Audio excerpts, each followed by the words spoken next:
Hi, welcome back to whatever my marketing director claims we call this this video series. I'm John Hartness. I'm the founder and publisher of Falstaff Books, and I'm here for spooky season with our senior editor for Falstaff Dread, our horror imprint, Rachel Brune. Hi, Rachel. Hey, John. Thanks for stopping by my completely not shot on the balcony of my hotel room video series. Exactly. I just want to point out that I could hop this balcony and run away if I wanted to. So this is totally voluntary. I got $5 to show me that you can do that. But then I'll have to turn off the video to use my phone to call 911 for whatever you break, because there's a drop off. It's fine. It's fine. You are not the most graceful gazelle on the savannah nowadays. Wow. Just saying. You just tripped over your bed. It's a very large bed. And they're very large feet. But this is not near spooky enough, No, is it? it is not. No, it is not. So we want to tell you some of our favorite spooky books. And I wanted to bring in some of my spookiest friends to show off their new spooky tattoos. And her spooky biceps, which is why I should really watch my mouth. But Rachel, what are some of your favorite things that you've read recently in the horror genre? So recently, Gabino Iglesias' new book, Yeah? House of Bone and Rain. Such a good cover, my Fantastic. God. Is it good? It's fantastic. He's so good. I don't think I've read anything by him that I did not enjoy. And definitely The Devil Takes You Home was on another level from the stuff they had been previously writing. And it's such a great book. And I think that, I would think that even if we didn't just have two major hurricanes pounding the southeast United States, but it's got, some people have been like, oh, well, I feel like he's more of a crime writer. And yeah, there are definitely elements in there that you can tell that he has a good grasp on some of the psychological aspects of characters who operate in like the dark sides and the shadows. But there's also definitely these dark supernatural forces throughout that book. Definitely recommend it. Awesome. One I reread recently which is one of my favorites for a while, is Grady Hendrix's Southern Book Club's Guide to Slaying Vampires or Hunting Vampires. I can never remember. But I love that book. I love Grady Hendrix as an author and as a human. Did a couple of panels with him earlier this year at a convention. He was super charming, very funny guy, and the Southern Book Club's Guide is so Southern. I mean, oh my God, it is white gravy on a biscuit level, Waffle House at 2 a.m. level Southern. And you know, I grew up in a small Southern town, and it's very obvious that Hendrix grew up in the low country of South Carolina. And when I met him, I didn't know what he looked like, because I don't really stalk authors that much. That's probably a good plan for life. I think so. Not stalking. Not just don't stalk people, especially when you look like this. I mean, I would be a scary looking stalker, except I'm obviously too clumsy to be surreptitious about it. But I saw him walking into the venue where we were doing this convention. I was like, oh, that's got to be Grady Hendrix. And Teresa Glover, one of our other editors, was with me. And she said, how do you know? I said, Teresa, he's wearing a seersucker suit. Okay, yeah, that's probably him. He's a very dapper man. He is. Very dapper. He is. But yeah, Southern Book Club's Guide to Either Slaying or Hunting Vampires by Grady Hendrix is so much fun. It talks a lot about the class wars of small town Southern society, and about social climbing and the horror that we inflict upon each other and ourselves, and also then vampires. I came to a realization a couple of years ago, probably about 5 or 6 years ago, that I was a horror writer. Like, I never really had thought of myself as a horror writer, or even just like a huge horror fan. I just thought that I liked dark books. And when Grady Hendrix published Paperbacks from Hell, a friend of mine was like, "Oh, you're a writer.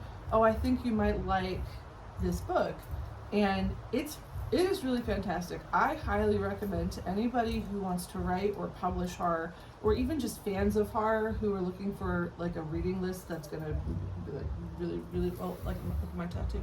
It's gonna be really, really long. Paperbacks from Hell really explores the history of the genre, and does it in a way that's engaging and fun. And his presentation for the Paperbacks from Hell is also hilarious. If you ever have a chance to watch it, highly recommend it. My favorite book of his, I think, is a toss-up between My Best Friend's Exorcism and the Final Girls Club. Oh, Final Girl Support Club. Final Girl Support Club, yes. I love that.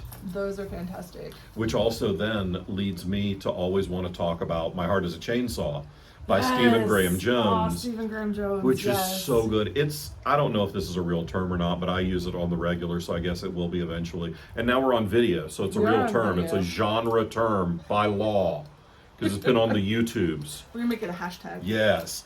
I call it meta horror. Okay, yeah. Because it is self-aware of the tropes of horror. Yes. The Final Girl Support Group and My Heart is a Chainsaw, the protagonists both are students of slasher films. Yes. Some from living through them. Well, yeah. Stephen Graham Jones also wrote I Was a Teenage Slasher, which same thing, it does the homage to the genre. I like to think of it like it is meta, but it's also very much a love letter to the genre and an homage to the genre. Absolutely. Because I have seen writing, and I'm not going to go into it, but I've seen writing that they're familiar with these genre tropes, but they're not really respectful towards them. Like they see horror as something that, oh, it's going to be easy because all I have to do is kill a few puppies and some cheerleaders and I've got a horror story. And there's so much more to it than that. First you have to make us care about the cheerleaders. Yes. Then you off them. Yes. And then you leave someone alive that we continue to care about. Exactly, because you gotta have a sequel. And you gotta have a final girl. You gotta have a final You can't girl. have a final girl support group if you don't have a final girl. Exactly. Yeah. But there's also some other horror that's coming out that to me is really, really interesting in that it is so embedded in the genre, but I don't think it could have been published earlier, right? So things like Chuck Tingle's Camp Damascus or Bury Your Gaze. They are also very aware of the history of horror and the history of genre in particular. And Bury Your Gaze was so interesting because then it also it has all these Hollywood things in there. Yeah. And it's really, really good how the characters lead you through the story, which I personally love about horror. And of course, it wouldn't be a promotional video worth its salt if we didn't talk about a couple of our favorite new and upcoming horror publications like Dandelion by Alex Bledsoe, which we published at Falstaff last year. Alex is one of my favorite writers, and I was incredibly excited when he messaged me saying that he had this book that he thought might be a good fit for us. And it is, again, very Southern, centered in a small Southern town with an itinerant tent revival preacher and a big box store that is a source of all evil and a place where you go to get, your taquitos and possessed by a demon. And I'm not going to name any business chain names, but, You said this was fiction? Yeah, well, ish. Ish. But then you've got a new project releasing this year that's going to be very exciting and let me say, it's going to be a very fun Gus book. Yes. So, Crone Girls Press, which is, we specialize in horror anthologies. We have the fourth book in our Stories We Tell After Midnight series. And I tell people this is the series that if scariest stories to tell in the dark grew up, got depression and a mortgage, that would be this series. And so yeah, that tracks. Yeah.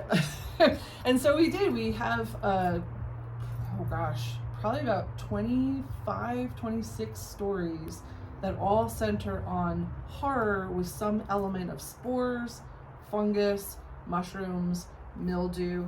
And if you're thinking to yourself, how did you come up with 25 variations on this? I will say that the horror community has authors who have incredible imaginations. Well, I've done a lot of mushrooms, so it wasn't that big a stretch for some of us. Not all of us have had respectable careers like you. Some of us worked in rock and roll. I listened to it. But so that, which was really interesting, because your story is a Quincy Harker story. Yes. And it was almost like we were talking about one-shot RPGs earlier. It felt like almost like a one-shot Quincy Harker RPG. Well, it was funny for me because if you've read any of my books, and if you haven't, what the hell are you doing watching on YouTube? But I'm not succinct. My word count for that story was pretty tight. Yes, it was. My idea of a short story is somewhere along 10,000 words. What was the word count limit for Dark Spores? 3,000-ish? Yeah, so I usually, when I'm writing a short story, I approach it like I'm writing a short novel. And I just cut away all of the subplots, cut away all of the red herrings, because most of my books are, at their heart, a police procedural. A lot of urban fantasy, if you file the VIN numbers off, it's an episode of Law and Order. With werewolves.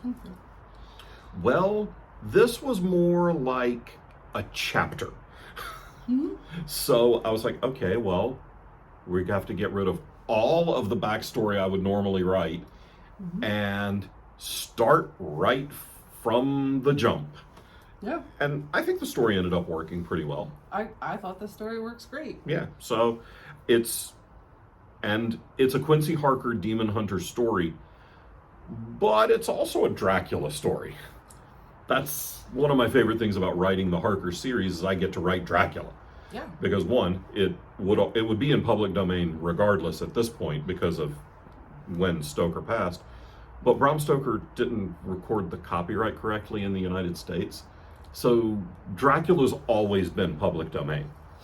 Yep. Which is why there are so many Dracula stories out there, because nobody had to write a check to do it.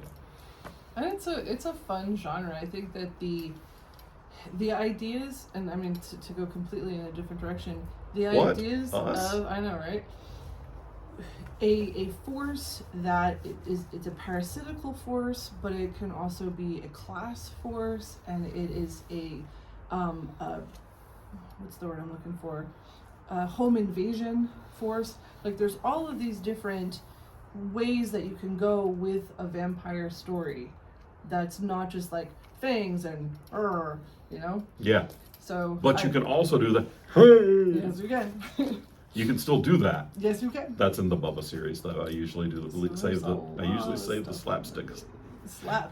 Yeah. Yes, I'm thinking of a certain scene that don't know what you're talking about for the rest of my life. You're welcome. You're welcome. You never thought about Bigfoot in that way before. No, I didn't. And if you're lucky, you never will again. Oh wait, yes you will, because that scene sticks with you. Yes, it does. Yeah. But also, was it this year or was it last year that Nevermore came out? Because that was also a fun project. Yes, this year, and that was the anthology that's all the stories are based on, or at least inspired by, stories or poems of Edgar Allan Poe.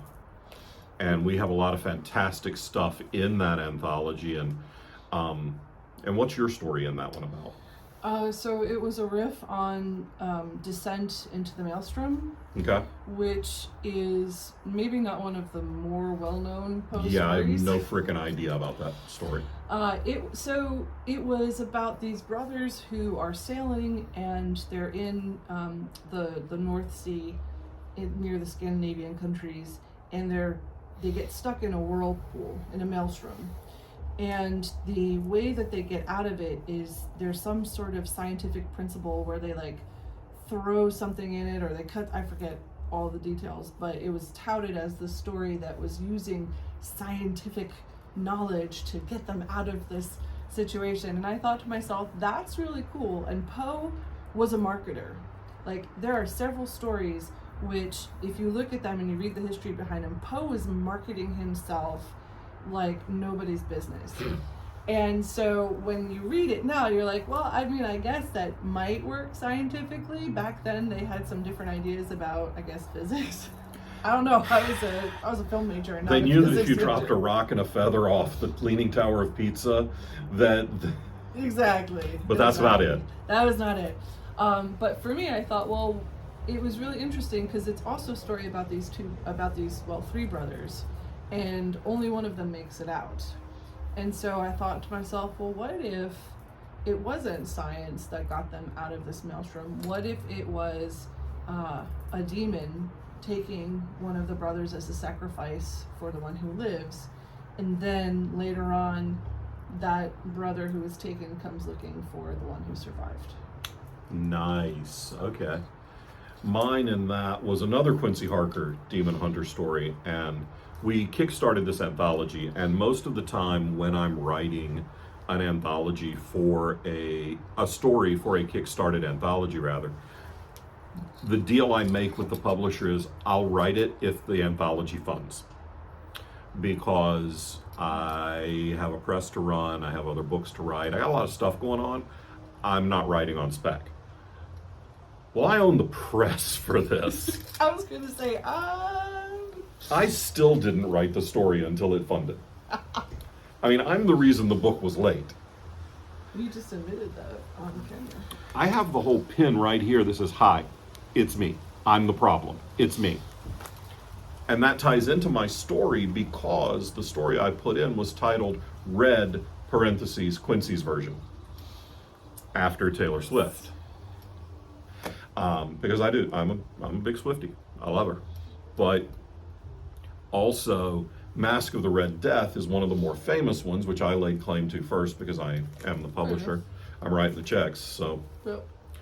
But what I did was I updated it to make it into a magic biological weapon by which fairies are trying to wipe out humanity. And they have reason to be grumpy. So Harker has to go in and fix this. And hilarity and bloodshed ensues. Do you know that was one of the first stories that gave me nightmares as a kid? Mask of the Red Death? Absolutely. Good, because I was going to say, my story just came out this year, and it's been a minute since you were a kid. Yes. I've met your kids. Yes. So. Well, that was probably one of the things that got me started on the horror genre. Really? Was in, I think it was the 5th grade. The teacher had the books that you could pick up and read, and so I was reading it. And I read The Mask of the Red Death. And it was a really good story. I'm like, oh, this is really great, and I want to read more. And then for the next week, I just had nightmares, and I couldn't like, when it was time to go to bed, I was just freaking out because the idea, once again, this idea of this force that is immovable, inevitable, inexorable, and all of those sorts of words. All of those ends. And it just, then you start bleeding out your pores. And I was like, oh, I don't know how I feel about this. Today we call that Ebola. And we stay clear of that. Yes, we do. But yeah, so that was probably one of the starts of my horror journey. And look where that horror journey has led you at this point. You got a raven, whole little raven going on some here. mushrooms.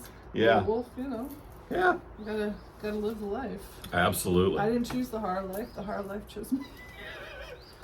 Sorry. See, that one's not my fault. Can't even blame that one on me. So that's our intro to spooky season for Falstaff Dread. So thanks for hanging out with us for a little bit. Thanks, Rachel, for coming and sitting on my patio that I forgot I had in my hotel room. It's a gorgeous day. We're talking about horror, which is one of my favorite things to do. And there's woods behind us, so I'm just waiting for some unkillable force in a hockey mask to wander up behind us. And until that happens, we'll be back next time with more book talk. I'm leaving, man. Okay, we'll jump on over the rail there. I'm not doing that Yeah, in a come- skirt. I'm pretty sure we'll get extra views for that. Or maybe demonetized. One of those. Bye.